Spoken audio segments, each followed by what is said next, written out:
Hi everyone, welcome to our YouTube channel keep it simple. आज के video में हम बात करेंगे इंडिया की मैन्युफैक्चरिंग की। क्योंकि आप सुनते होंगे जो भारत की सरकार है उनका मेक इन इंडिया पे काफी ज्यादा जोर है। इसके लिए वो काफी सारी स्कीम जैसे कि production linked incentive scheme, skill India scheme लेकर के आई हैं। तो ऐसे में आप सोच रहे होंगे कि भाई आने वाले टाइम में मैन्युफैक्चरिंग सेक्टर काफी अच्छा कर सकता है। तो इसका अगर आप लाभ उठाना चाहते हैं तो आप इस सेक्टर में कैसे इन्वेस्ट कर सकते हैं। ऐसी कौन-कौन सी टॉप कंपनीज हैं जो कि इस सेक्टर में आती हैं, उसमें निवेश करने का बेस्ट तरीका क्या है? तो आज के वीडियो में हम इन्हीं सभी टॉपिक्स को डिटेल में डिस्कस करेंगे और ये भी बात करेंगे कि भाई क्या आपको इसमें इन्वेस्ट करना भी चाहिए या नहीं। और आगे बढ़ने से पहले अगर आपने अभी तक चैनल को सब्सक्राइब नहीं किया है तो प्लीज सब्सक्राइब करके हमें मोटिवेट कीजिए। तो सबसे पहले अगर हम बिल्कुल बेसिक से बात करें कि भाई हमें भारत की जो मैन्युफैक्चरिंग कंपनीज हैं उसमें इन्वेस्ट क्यों करना चाहिए, तो उसका रीजन साफ साफ है। एक तो भारत की जो सरकार है वो make in India initiative run कर रही है, यानी कि वो चाहती है कि भारत में जो मैन्युफैक्चरिंग है वो तेजी से बढ़े। इसके अलावा आप आंकड़ों की बात करें तो ऐसा बताया जा रहा है कि 2027 के आसपास जो भारत की जो जीडीपी है, जो आज की डेट में लगभग 3.7 ट्रिलियन डॉलर की है, ये बढ़ करके 5 ट्रिलियन डॉलर की हो जाएगी। और इसमें जो मैन्युफैक्चरिंग का योगदान है वो बताया जा रहा है कि कम से कम 20% होगा। यानी कि 1 ट्रिलियन डॉलर सिर्फ मैन्युफैक्चरिंग से आएगा हमारी जीडीपी में। अगर आज की बात की जाए तो 2023 में जो मैन्युफैक्चरिंग सेक्टर का कंट्रीब्यूशन है जीडीपी में वो लगभग 17% है। और सरकार भी बोल रही है कि आने वाले 6 से 7 साल में ये 21% तक ले जाएंगे, यानी कि 20 से 21% 6 से 7 साल में। और कुछ कुछ रिपोर्ट्स में तो आपने देखा होगा कि ये जो मैन्युफैक्चरिंग सेक्टर की जीडीपी में कंट्रीब्यूशन है ये 25% तक भी बढ़ सकता है। तो ऐसे में ऑब्वियसली अगर मैन्युफैक्चरिंग पे इतना जोर है तो आपको मैन्युफैक्चरिंग सेक्टर की कंपनीज में इन्वेस्ट करना चाहिए। इसके अलावा जो इंडियन गवर्नमेंट है वो भी मैन्युफैक्चरिंग को बहुत ज्यादा सपोर्ट कर रही है, काफी सारे इनिशिएटिव्स लेकर के आए हैं जैसे कि मेक इन इंडिया इनिशिएटिव्स।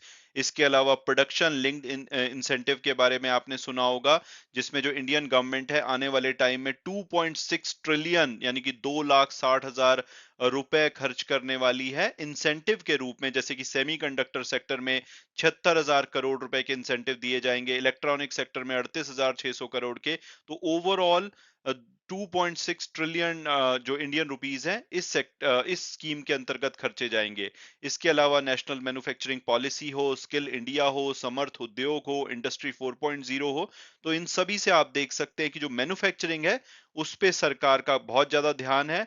और इसका जो इम्पैक्ट है वो आपको आने वाले सालों में दिखेगा, क्योंकि इसमें काफी बड़ी इन्वेस्टमेंट्स होती हैं। तो जिस तरह से सरकार ने पिछले कई सालों में इस पे जोर दिया है तो इसका इम्पैक्ट आपको आने वाले सालों में बहुत तेजी से आता हुआ दिखाई देगा। तो अभी तक की डिस्कशन से आप ये समझ चुके होंगे कि भाई अगर हम मैन्युफैक्चरिंग सेक्टर की कंपनीज में इन्वेस्ट करते हैं तो आने वाले समय में हमें बहुत ज्यादा फायदा हो सकता है, क्योंकि हमारी जो जीडीपी है वो 2027 तक 5 ट्रिलियन डॉलर तक की हो सकती है। और 2047 तक बताया जा रहा है कि 35 ट्रिलियन डॉलर की हो जाएगी। और अगर उसमें 20% या 25% मैन्युफैक्चरिंग से आता है तो आप इमेजिन कर सकते हैं कि 7-8 ट्रिलियन डॉलर हमारा मैन्युफैक्चरिंग सेक्टर से आ रहा होगा, जो कि अभी लगभग 650 बिलियन डॉलर के आसपास है। तो उस हिसाब से बहुत ज्यादा ग्रोथ के पर्सपेक्टिव है।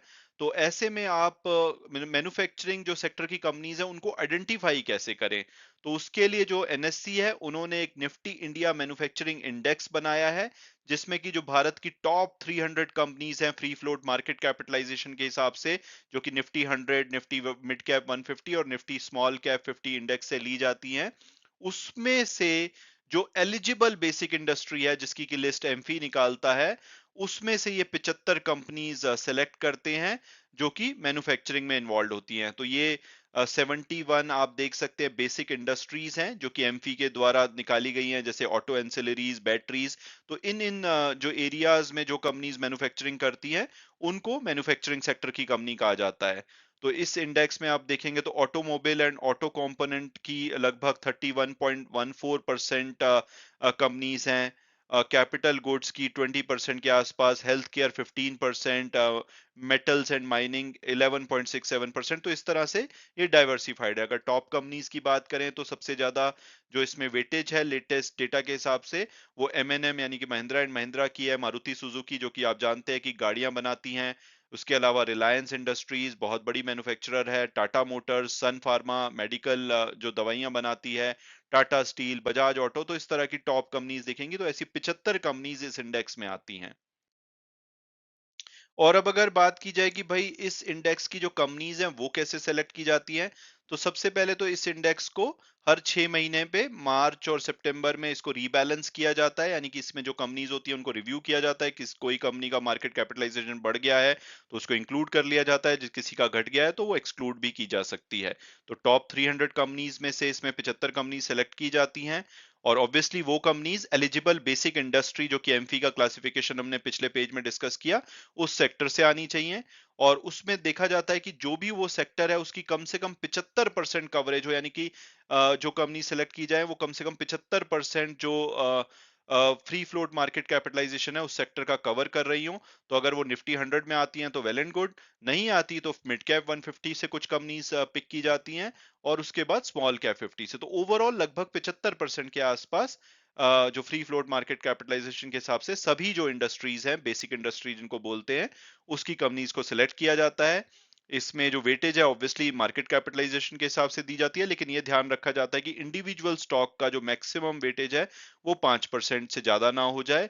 और दो ऐसी इंडस्ट्री हैं, कैपिटल गुड्स और ऑटोमोबाइल और ऑटो कंपोनेंट्स की इंडस्ट्री, जिसका कि मिनिमम 20% इसमें वेटेज रखा जाता है।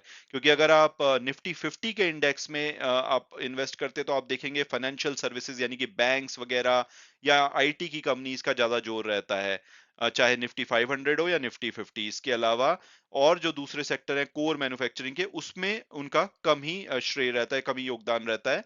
लेकिन अगर आप इस इंडेक्स की कंपनीज में इन्वेस्ट करते हैं तो आप देखेंगे कैपिटल गुड्स, ऑटोमोबाइल, जो कोर मैन्युफैक्चरिंग से रिलेटेड कंपनी है, फार्मा कंपनीज वगैरह, उसमें आपका पैसा इन्वेस्ट किया जाता है। तो अभी तक हमने समझ लिया कि भाई एक इंडेक्स है जिससे हमें जो मैन्युफैक्चरिंग की टॉप कंपनीज हैं वो पता लग जाएंगी, लेकिन हम इसमें इन्वेस्ट कैसे करें? तो उसकी ऑब्वियसली आपके पास तीन ऑप्शन है। एक, आप इंडिविजुअली इन सभी कंपनीज में या जो भी कंपनीज आपको मैन्युफैक्चरिंग सेक्टर में अच्छी लगती हैं उसमें इन्वेस्ट करें, जैसे एमएनएम, मारुति, टाटा मोटर, सन फार्मा। लेकिन उसमें आपका काफी सारा पैसा लग जाएगा। तो आप देखेंगे कि भाई और क्या ऑप्शन है, तो दूसरी ऑप्शन है म्यूचुअल फंड की। म्यूचुअल फंड में आपको काफी सारे म्यूचुअल फंड मिल जाएंगे, जो कि डायरेक्टली आपके जो इंडेक्स है उसको फॉलो नहीं करते, लेकिन मोटा मोटी ये जो टॉप मैन्युफैक्चरिंग कंपनीज होती हैं भारत की, उसी में इन्वेस्ट करते हैं, जो कि ज्यादातर वही कंपनीज होंगी जो कि उस इंडेक्स में आती हैं, लेकिन ये एक्टिवली मैनेज किए जाते हैं फंड। तो थोड़ी बहुत कंपनीज डिफरेंट हो सकती है, वेटेज डिफरेंट हो सकती है। तो इसमें आपको एक्सिस इंडिया मैन्युफैक्चरिंग फंड को आप कंसीडर कर सकते हैं, क्योंकि एक बड़ा फंड है, 4360 करोड़ का एयूएम है, साथ में एक्सपेंस रेशो भी 0.4% है, जो कि दूसरों के मुकाबले कम है। इसके अलावा Navi Nifty India manufacturing index fund है। ये इंडेक्स फंड है, यानी कि ये सिंपली इंडेक्स को फॉलो करता है, जो भी कंपनीज इंडेक्स में होती हैं उन्हीं 75 कंपनीज में ये भी उसी वेटेज के हिसाब से इन्वेस्ट करते हैं। तो ऑब्वियसली ये पैसिव फंड हो गया, तो इसकी जो एक्सपेंस रेशो है वो कम है, लेकिन एक छोटा फंड है। तो अगर आपको सिर्फ अपने इंडेक्स को रेप्लिकेट करना है, उन्हीं कंपनीज में इन्वेस्ट करना है, तो आप इस फंड को भी चूज कर सकते हैं। इसकी एक्सपेंस रेशो काफी अट्रैक्टिव है। इसके अलावा एक मिराय का ईटीएफ आता है, जिसको कि हम अगले पेज में डिस्कस करेंगे। इस ईटीएफ में अगर आपके पास मान लो डीमैट अकाउंट नहीं है, तो आप म्यूचुअल फंड के द्वारा इन्वेस्ट करना चाहते हैं, तो इनका फंड ऑफ फंड है, जो कि 68 करोड़ का एयूएम है। इसमें 0.11% एक्सपेंस रेशो है। हालांकि इसके अलावा 0.47% जो ईटीएफ की एक्सपेंस रेशो है वो भी लगेगी। ये सिंपली आपके बिहाफ पे ईटीएफ में इन्वेस्ट करेंगे। तो ये कुछ ऑप्शन है, इसमें आप एक्सिस इंडिया या नवी निफ्टी इंडिया को कंसीडर कर सकते हैं मेरे हिसाब से। इसके अलावा जैसे आप जानते हैं कि मैं ईटीएफ पे ज्यादा जोर देता हूं, क्योंकि मुझे ईटीएफ पसंद होते हैं, क्योंकि आप डीमैट अकाउंट से डायरेक्टली खरीद सकते हैं, बेच सकते हैं। तो एक ईटीएफ भी आता है इसमें, Mirae asset Nifty India manufacturing ETF के नाम से। आप अगर अपने डीमैट अकाउंट में मेक इंडिया के नाम से ढूंढेंगे तो आपको मिल जाएगा। आप ये देखेंगे पिछले कुछ समय में इसकी जो परफॉर्मेंस है वो अपने टॉप पे रही है। पिछले 2 साल में लगभग इसने 58% की रिटर्न दी है, पिछले एक साल में 54% के आसपास की रिटर्न है, यानी कि पिछले एक साल में ये कंपनीज काफी तेजी से भागी है।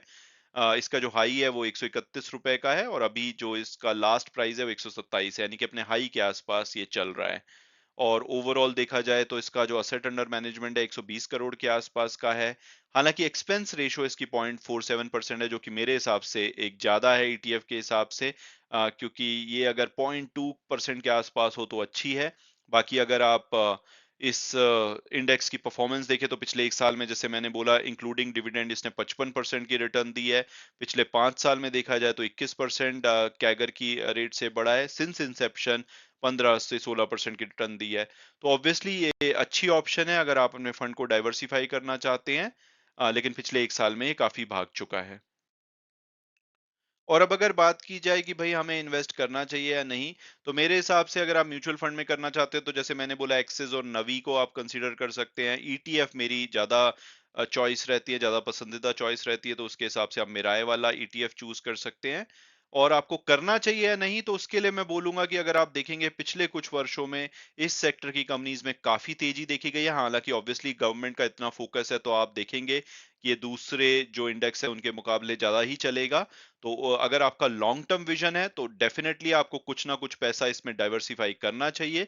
लेकिन अगर आपका मीडियम टर्म है या आप नहीं चाहते कि यहाँ से ज़्यादा नीचे जाए, तो मुझे लगता है कि थोड़ा-सा वेट करना चाहिए, क्योंकि अगर आप हिस्टोरिकली भी देखेंगे, जब इस इंडेक्स ने जो परफॉर्मेंस है वो निफ्टी से ज़्यादा दी है, तो उसके बाद कुछ साल ऐसे रहे हैं जिसमें कि इसकी जो परफॉर्मेंस है निफ्टी 50 से कम रही है। आप देखेंगे 2020-21 में इसकी परफॉर्मेंस निफ्टी 50 से बेटर थी। 2023 में भी जैसे मैंने बोला कि 54% की इसने रिटर्न दी है, जबकि निफ्टी की जो रिटर्न है पिछले 1 साल की 26% है। तो ओवरऑल पिछले कुछ टाइम में काफ़ी चल चुका है, पी रेशो 27.65 की है, तो मुझे लगता है कि थोड़ी बहुत गिरावट आए, आरएसआई 40 के नीचे चला जाए, 30 के आसपास चला जाए, आप उसको मॉनिटर करते रहिए और फिर आप इसमें इन्वेस्ट करेंगे, या आप सिप के माध्यम से इसमें इन्वेस्ट करते रहिए, क्योंकि लॉन्ग टर्म में तो मुझे लगता है कि ये जो सेक्टर की कंपनीज हैं आपको फायदा ही देंगी, क्योंकि सरकार का मैन्युफैक्चरिंग पे फोकस रहने वाला है। मैं उम्मीद करता हूँ कि आपने इस वीडियो से काफी कुछ जाना होगा। हालांकि वीडियो खत्म करने से पहले मैं हमेशा की तरह एडवाइस करूंगा कि जो भी व्यूज है वो मेरे पर्सनल है। अगर आप किसी भी शेयर में या ईटीएफ में इन्वेस्ट करना चाहते हैं तो अपनी फर्दर रिसर्च के बेसिस पे कीजिए।